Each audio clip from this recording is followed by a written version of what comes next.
మిత్రమా, అందరికీ కూడా శుభోదయం అండి. అందరూ బాగుండాలి, అందులో మనం ఉండాలని కోరుకుంటూ మీ కవిత.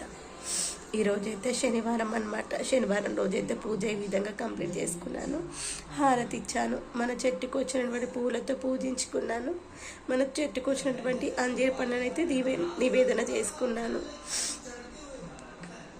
పూజ చేశాక కాసేపు దేవుడు ఉండ కూర్చుంటే మనసుకి తెలియనటువంటి ఆనందము, తృప్తి అయితే కనిపిస్తుంది.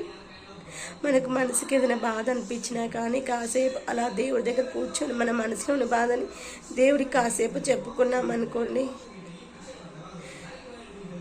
మనసుకి తెలియనటువంటి తృప్తి దేవుడు వింటాడేమో, ఈరోజు కాకపోతే రేపైనా మన యొక్క బాధను తీరుస్తాడేమో అని ఒక చిన్న కోరిక అనమాట. అదేదో వేరే వాళ్ళకి చెప్తే మనని ఇంకా పలు రకాలుగా అనుకుంటారు. అదే దేవుడి దగ్గర మనం బాధను చెప్పుకున్నాం అనుకోండి, కాసింతైనా ఊరట కలుగుతుంది కదా.